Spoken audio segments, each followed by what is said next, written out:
The breaking point, the trading post, and Nexus Station hummed with activity as beings from dozens of worlds conducted business in the neutral territory.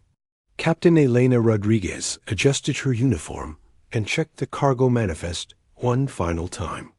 The medical supplies aboard her ship, New Horizons, were desperately needed on Kepler 7, where a plague had already claimed thousands of lives. Elena had been running trade routes for 15 years, long enough to know the unwritten rules that kept galactic commerce flowing smoothly. The most important rule was simple: leave human ships alone. It wasn't written in any treaty or carved into station walls, but every species in the galaxy understood it. Those who forgot learned quickly, and those who ignored it learned permanently. "Captain," called her first officer, Lieutenant James. Park, approaching with a concerned expression. "We're getting some unusual chatter on the long-range communications. Several alien freighters are reporting military buildups in the outer sectors." Elena frowned, studying the datapad he handed her. The reports mentioned increased Vactar naval activity along major shipping lanes. The Vactar were a relatively new power in this region, having expanded rapidly over the past decade through military conquest and aggressive diplomacy. "They've been flexing their muscles lately," Elena observed, "but they're smart enough to know better than to interfere with legitimate trade." Park looked unconvinced. "I hope you're right, Captain. The Vactar have been making noise about taxation of ships passing through their claimed territories." Elena powered up her ship's systems and prepared for departure. The medical supplies couldn't wait for political tensions to resolve themselves. People were dying on Kepler 7, and her cargo hold contained their only hope for survival. 3 days into their journey, Elena's worst fears materialized. Long-range sensors detected a Vactar battle group moving to intercept their small convoy of 3 human vessels. The alien ships were massive, their hulls bristling with weapons that could reduce a civilian freighter to atoms in seconds. "Incoming transmission," reported Communications Officer Lisa Torres. "It's from the lead Vactar vessel." "Put it through," Elena ordered, knowing that diplomacy was their only chance against such overwhelming firepower. The holographic display flickered to life, revealing Commander Thexara of the Vactar Imperial Navy. The alien's reptilian features were marked by ceremonial scars that indicated high military rank. His cold, predatory eyes studied Elena with obvious contempt. "Human vessels." Thexara's voice carried the authority of someone accustomed to instant obedience. "You are trespassing in Vactar sovereign space. Your ships and cargo are hereby confiscated as payment for passage violations." Elena felt ice form in her stomach, but she kept her voice steady. "Commander, these are civilian medical vessels operating under galactic trade agreements. We're carrying emergency supplies to a plague zone. Surely your people understand the humanitarian nature of our mission." Thexara's mandibles clicked in what might have been amusement. "The Vactar Empire recognizes no authority but its own. Your previous agreements are meaningless.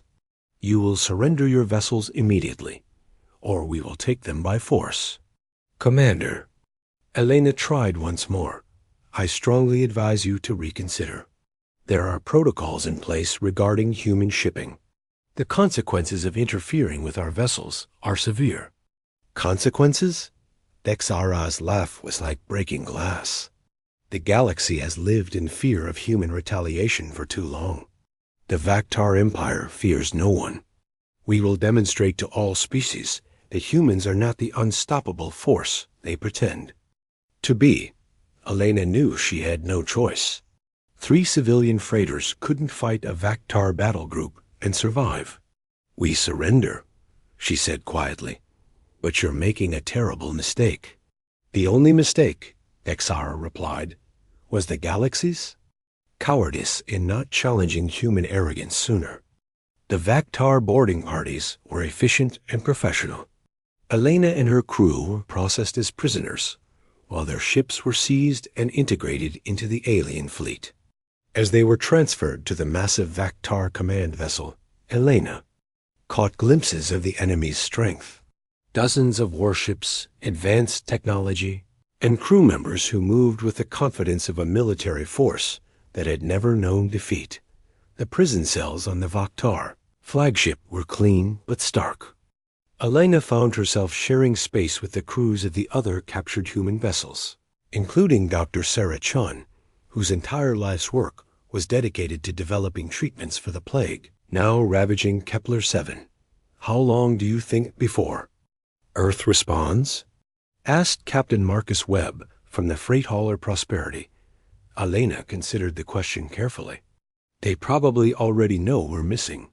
The real question is how they'll respond.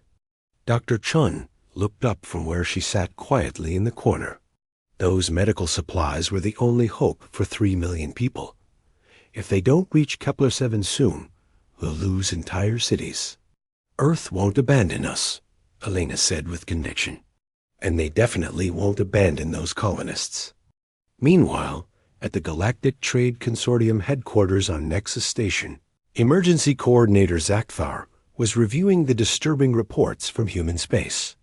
The four-armed Zelani diplomat had spent his career managing crises, but he had never seen mobilization on this scale. The human response is unprecedented, reported his aide, a young Altarian named Veltar. Every available vessel is being recalled to Earth. Military shipyards are working triple shifts. Even civilian corporations are converting cargo ships for military use. Zakthar's primary arms manipulated the holographic display showing ship movements throughout human space.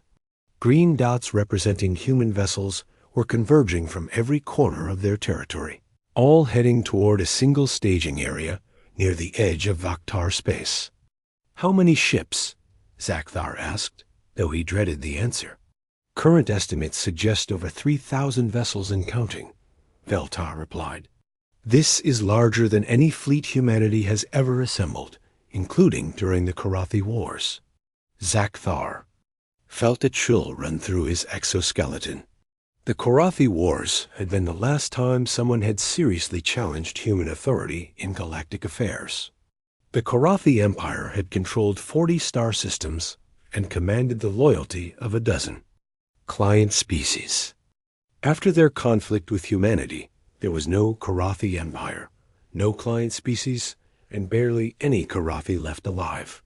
Send an emergency message to all member species, Zakthar ordered. Any civilization with trade agreements or military treaties with the Vaktar should consider suspending those relationships immediately. Sir, Veltar said hesitantly, won't that be seen as betraying our neutrality? Zakthar turned all four of his eyes toward his aide. Young one, neutrality becomes irrelevant when the galaxy is about to witness total war. The smart species will distance themselves from the Vaktar before the humans arrive.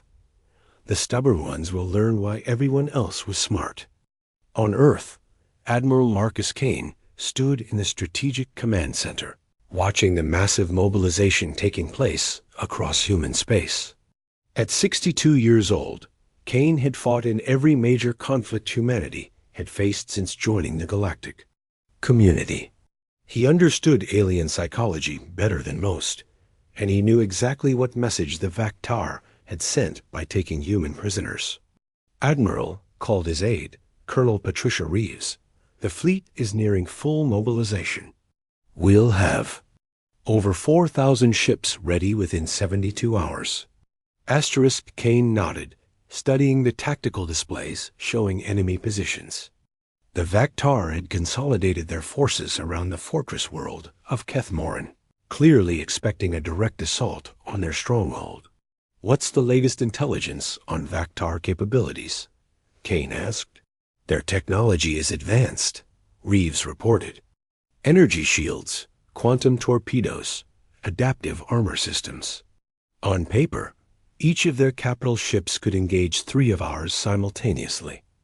On paper, Kane repeated thoughtfully. And what does our combat analysis suggest?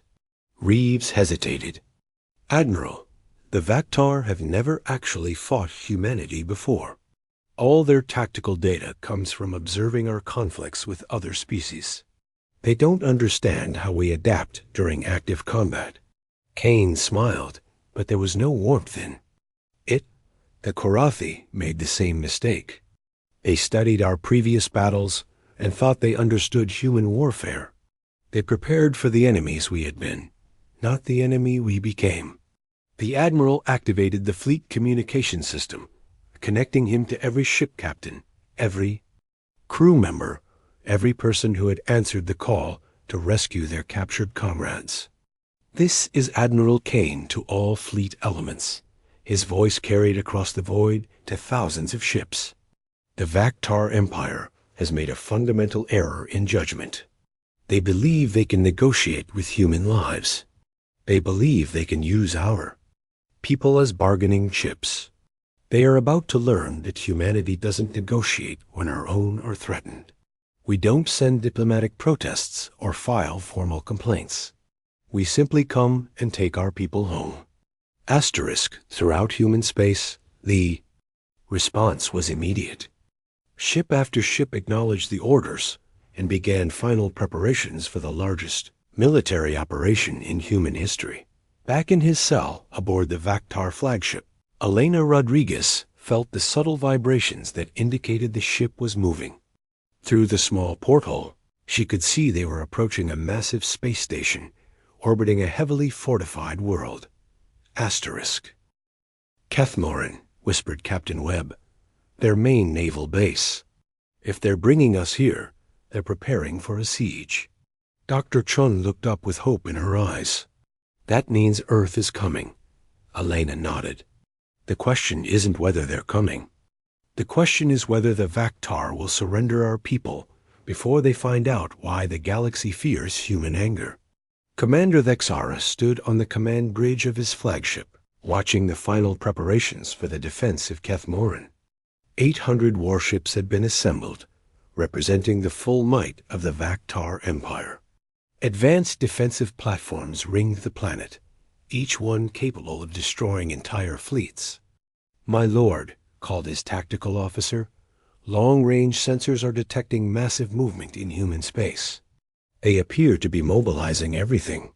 Thexara's mandibles clicked with satisfaction. "Excellent. Let them come with everything they have. When we crush their entire fleet in one battle, the galaxy will understand that the age of human dominance is over." His intelligence chief, a scarred veteran named Gorthok, approached with obvious concern. "Commander, our spies report that the human fleet is unlike anything they've assembled before. They're bringing weapons and ship designs that our databases don't recognize. New weapons mean nothing against superior tactics and proven technology," Thexara replied dismissively. "The humans rely on aggression and reckless courage. We will show them the superiority of disciplined military science." Deep in the fortress, prison complex beneath Kethmorin's surface, Elena Rodriguez was organizing her fellow prisoners. The Vaktar had made a critical error by housing all the human captives together. Instead of remaining demoralized and isolated, they had formed a cohesive unit under Elena's leadership. "The guard rotations change every 8 hours, reported Chief Engineer Rodriguez from the cargo hauler Determination. "They're using standard military protocols, which means they have predictable patterns." Elena studied the rough map they had drawn of the prison complex. "We're not trying to escape," she reminded everyone. "We're trying to be ready when our people arrive. Because they are coming, and when they do, we want to be ready to help ourselves." Dr. Chun had been using her medical knowledge to treat injured crew members, but she also served as the group's morale officer. "The medical supplies we were carrying are still somewhere in this system," she said. "When Earth arrives, we need to make sure those supplies reach Kepler-7. 3 million people are counting on us." Outside, in the vast emptiness of space, the human fleet was gathering. 4,000 ships representing every aspect of human civilization. military vessels with weapons designed for total war, converted civilian ships carrying the industrial might of dozens of worlds, and research vessels equipped with experimental technologies that existed nowhere else in the galaxy. Admiral Kane stood on the bridge of the flagship Indomitable, watching the final ships arrive at the staging area. The sight was both beautiful and terrifying. So much destructive power focused on a single purpose, bringing their people home. "Admiral," reported Communications Officer Bryant, "we're receiving a transmission from the Vaktar. They want to negotiate." Kane's expression hardened. "What are their terms?" "They're offering to release half the prisoners in exchange for recognition of their territorial claims and access to human medical technology." The bridge fell silent. Every officer understood the significance of the offer. The Vaktar were trying to negotiate with human lives, treating captured civilians like bargaining chips. "Send a reply," Kane said quietly. "Tell them we want all of our people back, unharmed, within 12 hours. If they refuse, they'll discover why the galaxy has the rule about not touching human ships." As the message was transmitted across space toward the Vaktar fleet, Admiral Kane turned to address his bridge crew. "Ladies and gentlemen, we're about to remind the galaxy why that rule exists, and why some lessons have to be learned the hard way." The countdown to the largest space battle in galactic history had begun. The reckoning, the human fleet emerged from hyperspace at the edge of the Kethmoran system like a storm front materializing from clear skies. 4,000 ships of every class and configuration, from massive battleships to converted cargo haulers bristling with hastily mounted weapons. The sight was unprecedented in galactic history. Admiral Kane stood on the bridge of the Indomitable, watching the tactical display update with enemy positions. The Vaktar had assembled their entire fleet around their fortress world, 800 ships in perfect defensive formation. It was an impressive sight, but Kane had seen impressive enemy fleets before. "Communications," he ordered. "Patch me through to all ships." Throughout the human fleet, Kane's voice carried his determination. To every crew member, "This is Admiral Kane. In 1 hour, we begin operations to recover our people and eliminate the threat to human shipping. Remember, we're not here to conquer territory or claim resources. We're here to bring our people home and make sure this never happens again." The response from the fleet was immediate. 4,000 ships acknowledged the order and began final combat preparations.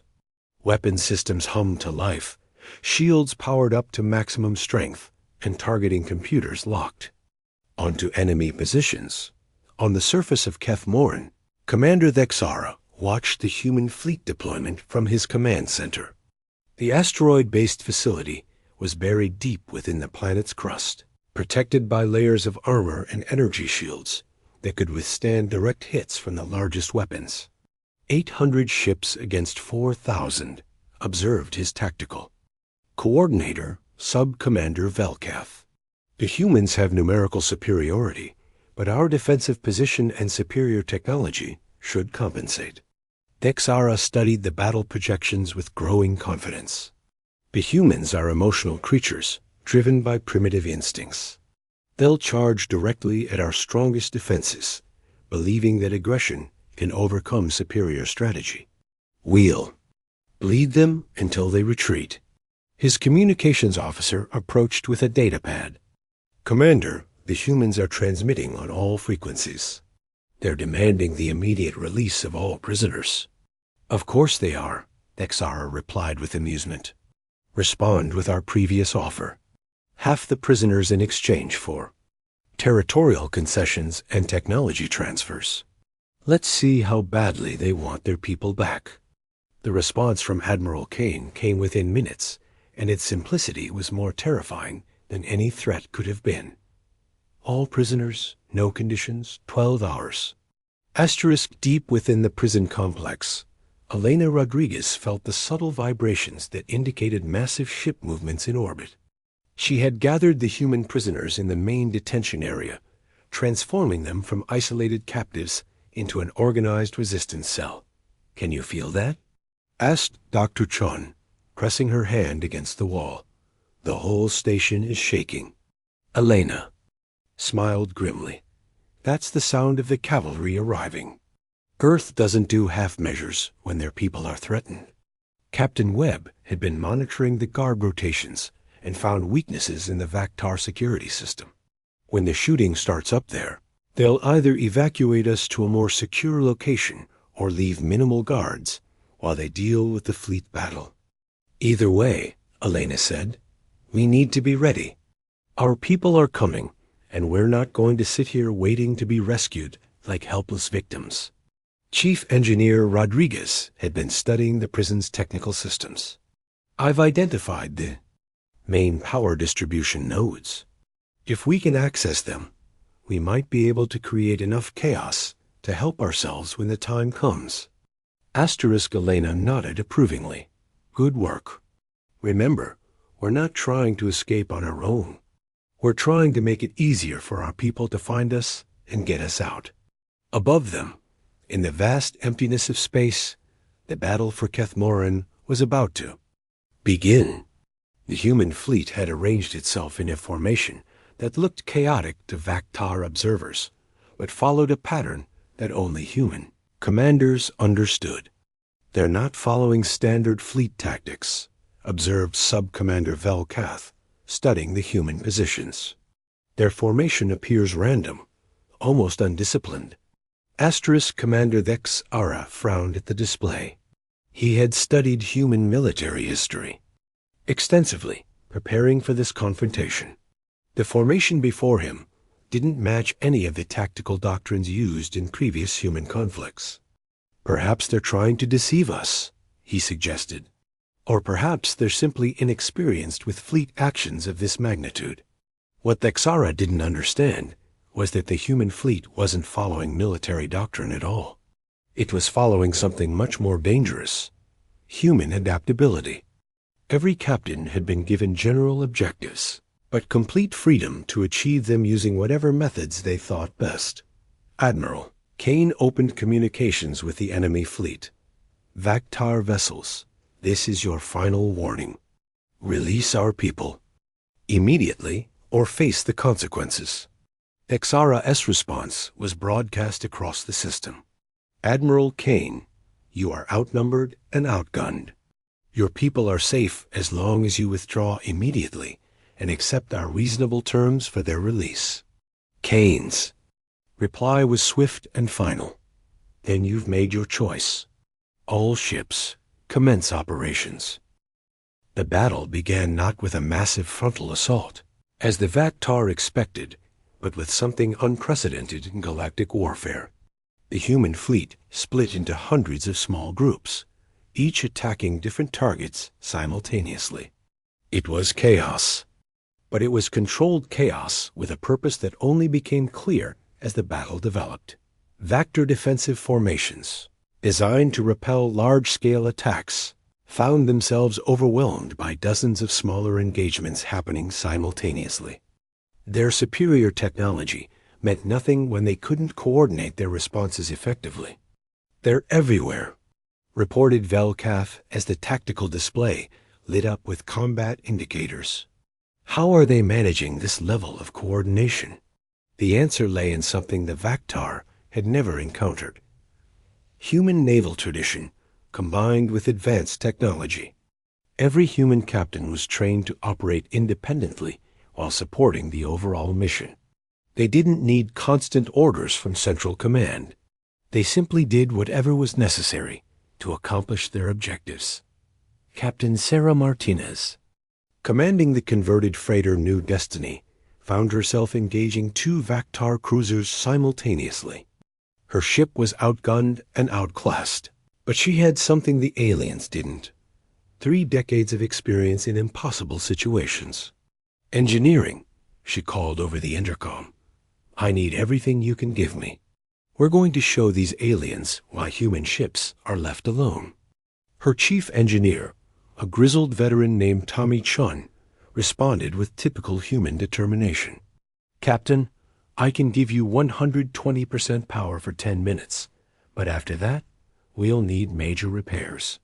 10 minutes is all I need," Martinez replied, throwing her ship into an attack pattern that violated every rule of safe space combat. The new destiny accelerated directly toward the larger Vactar vessels, absorbing their fire while closing to point-blank range. At the last possible moment, Martinez executed a maneuver that should have torn her ship apart, but instead positioned her perfectly to disable both enemy vessels with precise shots to their engine systems. Similar scenes played out across the battlefield as human ingenuity overcame alien technology. The Vactar had prepared for a conventional space battle. Instead, they faced something that defied all their tactical preparations. Commander Vex Ara watched his carefully planned defense crumble as human ships swarmed through his formations like angry insects. "How are they doing this?" he demanded. "Their ships should be destroyed by now." The answer came from his own intelligence chief, Gorthek, who had been studying human combat patterns. "Commander, they're not fighting like a military force. They're fighting like a pack of predators. Each ship supports the others, but they don't need central coordination." As the space battle raged overhead, the prison complex on Kethmorin's surface experienced its own liberation. Elena Rodriguez had organized her fellow prisoners into teams, each with specific objectives when the opportunity arose. That opportunity came when the prison's power grid fluctuated due to combat damage to the orbital stations. In the brief moments when security systems were down, the human prisoners struck with the precision of a well-trained military unit. Chief Engineer Rodriguez accessed the main power distribution panel and created a cascade failure that plunged entire sections of the complex into darkness.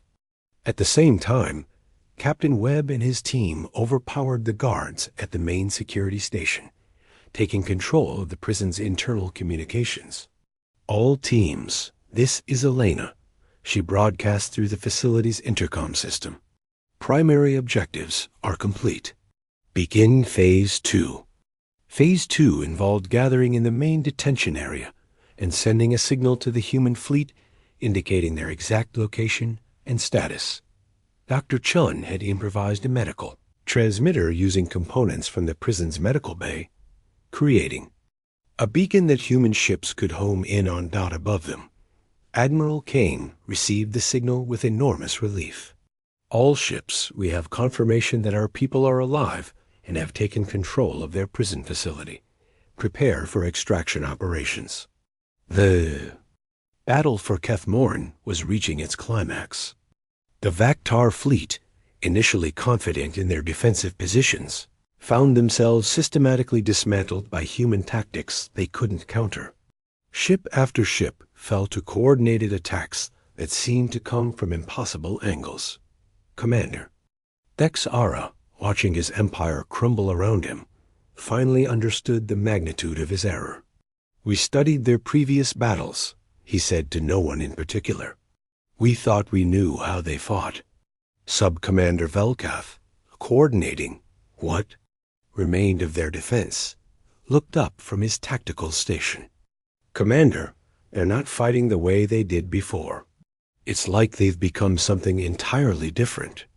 No, Vex Ara realized with growing horror. They didn't become different. We just never saw them when they were truly angry. The final phase of the battle began when human Marines, launched from specially configured assault ships, began boarding operations on the space stations orbiting Kethmorin. These weren't conquest operations. They were precision strikes designed to eliminate specific threats and secure safe passage for the rescue ships. Lieutenant Colonel Rebecca Torres led the assault on the main orbital platform, her team moving through the alien facility with the efficiency of a surgical strike. "Remember," she told her Marines, "we're not here to hold territory. We're here to clear the way for our people to come home." The Vactar defenders found themselves facing an enemy they couldn't understand. Human. Marines didn't just fight to win. They fought with the absolute determination of people rescuing their family members. Every corridor cleared, every position secured, brought them one step closer to bringing their people home. On the planet's surface, the prison rescue was proceeding with similar efficiency. Human dropships, escorted by fighter squadrons that had cleared the orbital defenses, landed directly at the prison complex. Elena Rodriguez and her fellow prisoners were ready, having organized themselves for rapid evacuation. "Dr. Chun," Elena called as they boarded the rescue ships, "what's the status of your medical supplies?" "Asterisk, located and secured," Chun replied with satisfaction. "They're already being loaded onto fast courier ships for immediate transport to Kepler-7. As the rescue ships lifted off from Kethmoran's surface, Elena looked back at the fortress world through the viewport. The planet's orbital defenses were in ruins, its fleet was scattered wreckage, and its military power was broken beyond repair. "Captain," asked one of the younger crew members, "what happens to them now?" Elena considered the question as she watched. The Vaktar homeworld shrink behind them. They learned the same lesson every other species has learned, that humans prefer peace, but we're very good at war, and that when you threaten our people, you don't get negotiations or second chances. You get consequences. Admiral Kane stood on the bridge of the Indomitable, watching the final Vaktar vessels surrender or flee the system. A battle was over, and it had ended exactly as he had expected. Not through superior firepower or advanced technology, but through the simple application of human determination.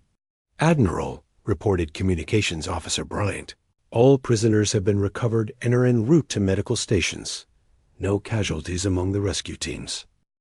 Kane nodded with satisfaction. "And the enemy?" "The Vaktar fleet is completely destroyed or scattered. Their orbital defenses are eliminated, and their military infrastructure is in ruins. Intelligence estimates it will take them decades to rebuild, assuming they choose to do so." The Admiral activated the fleet communication system one final time. "All ships, this is Admiral Kane. Mission accomplished. Our people are safe, and the threat to human shipping has been eliminated. The galaxy will remember this day, and they'll remember why we have the rule about not touching human ships." 3 days later, Elena Rodriguez stood in the cargo bay of a medical transport ship, watching Dr. Chun oversee the distribution of plague treatments to the grateful colonists of Kepler-7. The supplies that had been stolen by the Vaktar were finally reaching their intended destination. "Was it worth it?" asked Captain Webb, joining her at the observation window. "All that destruction, all those lives lost, just to deliver medical supplies?" Elena thought about the question as she watched children receive treatments that would save their lives. The Vaktar didn't attack us because they needed our cargo. They attacked us because they thought they could use human lives as bargaining chips. If we had negotiated, if we had paid their ransom, every human ship in the galaxy would have become a target. She turned to face her fellow captain. "So yes, it was worth it. Because now every species in the galaxy knows that humans don't negotiate. When our people are threatened, we don't send diplomatic protests or file formal complaints. We simply come and take our people home." Back on Nexus Station, Emergency Coordinator Zakthar was updating the galactic trade protocols. The rule about not interfering with human vessels, which had previously been unwritten understanding, was now being codified into formal law. "The Vaktar Empire has been dissolved," he reported to the Galactic Trade Consortium. "Their territory has been redistributed among neighboring species who have agreed to maintain open shipping lanes. Human vessels will continue to have unrestricted access to all trade routes." His aide, Veltar, looked up from his workstation. "Sir, several species are asking about the possibility of similar protection for their own shipping." Zakthar considered the request carefully. Tell them that such protection is available to any species willing to pay the price that humans pay for it. What price is that, sir? The old diplomat smiled grimly. The willingness to go to any length necessary to protect their people. The humans didn't earn their reputation through diplomatic negotiations or trade agreements. They earned it by demonstrating that threatening them carries consequences that no one wants to face. Throughout the galaxy, the story of the Kethmoran campaign spread quickly, not as a tale of military conquest, but as a reminder of what happened when someone forgot the most important rule in galactic politics: don't tamper with Earth's fleet.